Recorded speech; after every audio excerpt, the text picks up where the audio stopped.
A algunos hará sonreír que compare el librito de Debré con el mamotreto de León Pinelo, pero la comparación no es arbitraria. Ambos libros, uno en el ámbito religioso y otro en el político e ideológico, desplazan hacia América Latina una utopía occidental y allí la encarnan. Para Debré, la Revolución cubana ha sacado a la luz una verdad que andaba extraviada en el dédalo de errores, concesiones, compromisos, desfallecimientos, prejuicios y traiciones que habían impedido el progreso de la marcha revolucionaria en la escena mundial. ¿Qué es y cómo se hace una revolución? Fidel, el Che y sus compañeros no solo han recordado con su ejemplo que el primer deber de un revolucionario es hacer la revolución, algo que los comunistas aburguesados o sutilmente recuperados por el sistema tendían a olvidar, sino también el método correcto de ejecutar aquel ideal y convertirlo en historia viva. El libro pasa revista a todas las concepciones equivocadas que han frustrado hasta ahora los intentos revolucionarios. El economicismo de los militantes que, como en la Bolivia del MNR, Movimiento Nacionalista Revolucionario, de Paz Estensorio y de Lechín, cifraban la lucha sobre todo en el ámbito sindical, y el espontaneísmo y las tácticas del doble poder y la huelga general de los trotskistas, que se han soldado siempre por otras tantas derrotas populares ante los ejércitos burgueses. También la función corruptora y aburguesante de las ciudades para los revolucionarios, comparada con el ambiente estimulante y purificador de la voluntad de acción y la moral revolucionaria del campo y la superioridad de la acción armada sobre el trabajo político. La verdad revolucionaria la fueron descubriendo por instinto, transparencia y espíritu pragmático Fidel y los suyos desde el asalto al Moncada y en los 2 años en la Sierra Maestra. La teoría del foco guerrillero, vanguardia militar siempre móvil, que golpea y desaparece y que con sus operaciones de propaganda armada va corroyendo al enemigo y educando políticamente e incorporando a la lucha a campesinos y obreros, permite que lo que en un principio parecía una quimera, el triunfo de un pequeño número de combatientes mal armados sobre un ejército poderoso, equipado hasta los dientes por Estados Unidos, se concrete. Esta realidad ya es un hecho. Existe como prueba histórica de la justeza del modelo teórico representada por Cuba, donde por fin se va consumando aquel asalto al cielo que, según Marx, intentaron los parisinos durante la Comuna. Leyendo este ensayo de Debré, se tiene la impresión de que a partir de la Revolución cubana la historia se ha escindido en un antes y un después, y que a partir de ella el avance del comunismo será sistemático e irreversible en el mundo entero. Difícilmente el mito de Cuba, la primera sociedad en la que la libertad y el socialismo se confundían como las dos caras de una medalla, hubiera proliferado y durado tanto tiempo sin la leyenda utópica, tan reñida con la verdad histórica de lo que ocurría en la isla, que tejieron en torno a ella tantos europeos que, a la manera de Regis Debré, se empeñaron, de acuerdo a la tradición que arranca de los conquistadores y colonizadores, en ver en ella el paraíso. Debré no estuvo solo. Sartre, recordemos, después de una visita oficial de pocos días a Cuba, escribió Un huracán sobre el azúcar, donde describía una isla en la que se practicaba una democracia en acción. Es verdad que casi medio siglo después de ocurrida, aquella revolución se ha despintado y perdido su relumbrón paradisíaco ante muchos europeos, incluido el propio Regis Debré, pero todavía hay quienes en el viejo continente se resisten a ver la realidad tal como es y a la manera de Ignacio Ramonet, director de Le Monde Diplomatique, y chantre áulico de Fidel Castro y del comandante Hugo Chávez, siguen promoviendo como ejemplar a una dictadura que ha ganado el honor de ser la más larga que haya conocido América Latina y que probablemente ninguno de ellos aceptaría en su propio país. Recordemos, por lo demás, que el propio Debré fue uno de los más entusiastas promotores del subcomandante Marcos y sus zapatistas cuando el enmascarado revolucionario apareció en las selvas de Yucatán, a quien entronizó no solo como el nuevo redentor social de América Latina, sino en razón de sus proclamas y comunicados a los medios, así lo dijo, el mejor prosista de la lengua castellana. Habría sido semejante su entusiasmo si el subcomandante Marcos hubiera intentado llevar a cabo su revolución posmoderna, como la llamó Carlos Fuentes, no en Yucatán, sino en Bretaña o Auvernia. Sobre esta paradoja polemicé yo hace algunos años con Günter Grass, autor de la excelente novela El tambor de hojalata, pero menos lúcido en sus recetas políticas para América Latina.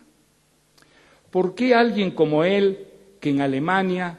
hacía campaña por la socialdemocracia y criticaba a los comunistas, nos pidió a los latinoamericanos que siguiéramos el ejemplo de Cuba? ¿Por qué lo que es malo para los europeos es bueno para los latinoamericanos? Por una razón muy simple,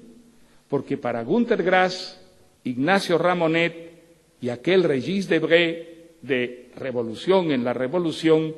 como para don Antonio León Pinelo en el siglo XVII, América Latina, más que una realidad concreta, es una realidad ficticia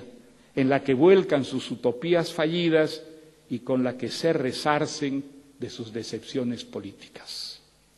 Quienes proceden así siguen actuando con nosotros con la mentalidad de los antiguos colonizadores para quienes América Latina no era una realidad, sino una ficción. Afortunadamente no todos, ni siquiera la mayoría de los europeos o norteamericanos que se han interesado en América Latina la irrealizan para que encaje mejor con sus ensueños políticos. Es larga la lista de científicos, arqueólogos, antropólogos, historiadores, sociólogos y politólogos, para no mencionar a los numerosos artistas, poetas y escritores de Europa y Estados Unidos que han estudiado con devoción y objetividad la realidad latinoamericana, contribuyendo de manera decisiva a revelarla tal como es, o que inspirados en ella han producido creaciones literarias y artísticas tan hermosas como el Nostromo de Conrad o Under the Volcano de Malcolm Lowry. Pero curiosamente quienes más han influido en la imagen cultural, política y mitificada de América Latina en el extranjero y en el propio continente americano han sido aquellos que la idealizaron, embelleciéndola o afeándola en función de lo que Freud llamó el fenómeno de la transferencia. Esta es la imagen de América Latina más divulgada internacionalmente por los medios y promovida sobre todo por la progresía intelectual del Occidente. Sin embargo, sería un error creer que la mitificación religiosa o ideológica de América ha tenido siempre un cariz revolucionario e izquierdista. Entre las varias tentativas de europeos libertarios que fueron a América Latina a fines del siglo XIX y comienzos del XX a construir sus pequeños paraísos utópicos, figuran intentos de fanáticos reaccionarios y racistas. Entre ellos, el que encabezaron Elisabeth Nietzsche, hermana del filósofo, y su marido, Bernhard Förster, antisemitas que con 40 familias alemanas viajaron a Paraguay a fundar la colonia de Nueva Germania en San Bernardino, donde esperaban renovar la vitalidad del pueblo alemán empobrecida por las mezclas, creando una sociedad de arios puros. La siniestra aventura terminó en un desastre. Todavía peor fue la tragedia de Johnstown, una secta evangelista de Indiana, encabezada por el reverendo Jim Jones y centenares de seguidores, se trasladó a mediados del siglo XX a las selvas de la Guayana, para fundar allí el paraíso. Lo que construyeron fue un infierno de trabajo esclavo y tropelía sin fin hasta el holocausto de toda la comunidad, en que más de 100 miembros de la secta perecieron envenenados y asesinados. Confundir la realidad con la ficción siempre ha tenido consecuencias trágicas para la humanidad. Encarnar la ficción para el otro ha producido una curiosa secuela. Muchos latinoamericanos han adoptado esas imágenes retocadas de sí mismos por la fantasía o la enajenación religiosa o ideológica occidental y en vez de encarar su propia realidad, la han recreado de acuerdo a aquellos modelos y mitos importados.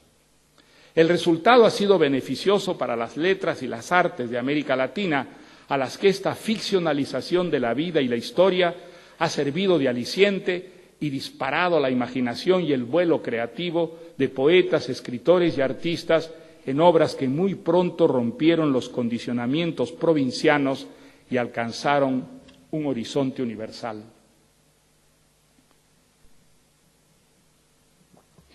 Desde el Inca Garcilaso de la Vega y Sor Juana Inés de la Cruz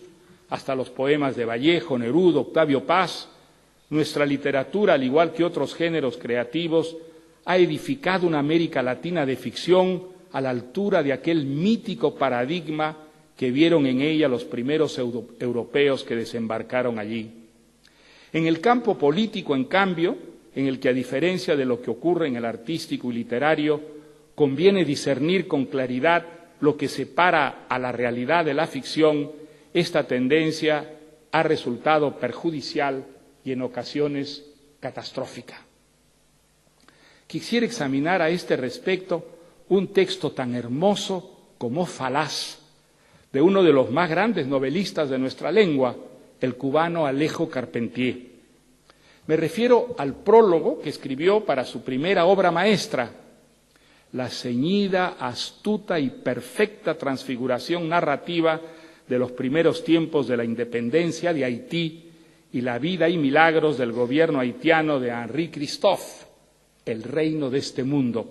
publicada en 1949. En este breve texto, Carpentier describe cómo en un viaje que hizo el año 1943 a Haití, paseando por las ruinas de Sanssouci, la ciudadela La Ferrière y la ciudad del Cabo, el antiguo Cap Français, descubrió que ese real maravilloso que con tanto tesón se empeñaban en fabricar en Europa poetas y pintores, sobre todo surrealistas, era en Haití y en toda América Latina realidad cotidiana, historia vivida. A cada paso, escribió, hallaba lo real maravilloso. Allí, lo real maravilloso no era artimaña literaria, ni trucos de prestidigitación con los que los europeos hacía 30 años trataban de suscitar lo maravilloso. La maravilla y el milagro eran el patrimonio de América entera, una tierra donde el mito no se había congelado en las bibliotecas, sino palpitaba en sus plazas y aldeas, en sus danzas y en su música, impregnadas de magia, y sobre todo en sus seres humanos y en su acontecer social. El bello texto termina con esta exclamación: ¿pero qué es la historia de América Latina sino una crónica de lo real maravilloso? Esa América Latina real maravillosa es en efecto la que muestran muchas obras de nuestra mejor literatura, como las novelas y los cuentos de Juan Rulfo y de García Márquez, de Jorge Luis Borges, de Julio Cortázar y del propio Alejo Carpentier, y la de pintores no menos notables como Wilfredo Lam, Rufino Tamayo, Mata, Frida Kahlo, Cuevas, Cislo, Fernando Botero, y la que merodea, dejando huellas llamativas y un aura de desalada fantasía por buena parte de las artes populares, el folclore, la artesanía y la poesía y desde luego la música latinoamericana. Pero ni qué decir tiene que semejante lectura de nuestra realidad pierde toda su fuerza persuasiva cuando se desprende de la ficción y se coteja con la realidad histórica, social, económica y cultural del continente, a la que, al igual que en Europa y en cualquier otra parte del mundo, solo se la puede entender de veras, no con metáforas poéticas, sino con la observación racional y el análisis objetivo y científico. Observada de ese modo, sin los anteojos deformantes de la mitología y la utopía, América Latina no es ni el paraíso ni el infierno, aunque para millones de sus pobres y marginados esté más cerca de lo segundo que de lo primero. Es pura y simplemente un continente que todavía no acaba de superar los obstáculos básicos que impiden el desarrollo o lo deforman, y que, a diferencia de lo que ocurre ya por suerte en toda Norteamérica, en casi toda Europa y buena parte de Asia y Oceanía, no acaba todavía de asumirse como lo que es, prefiriendo a la manera de quienes todavía quisieran encontrar en ella las 7 ciudades de Cíbola, la fuente de Juvencia y el paraíso de León Pinelo, las visiones de lo real maravilloso a la escueta realidad. Tratemos de acercarnos haciendo un esfuerzo de racionalidad, y a sabiendas de que esto es muy difícil, pues todos los latinoamericanos, querámoslo o no, estamos infectados de mitología y utopismo, a la realidad que yace debajo de la fosforescencia de imágenes con que la ideología, la religión y la literatura han revestido América Latina.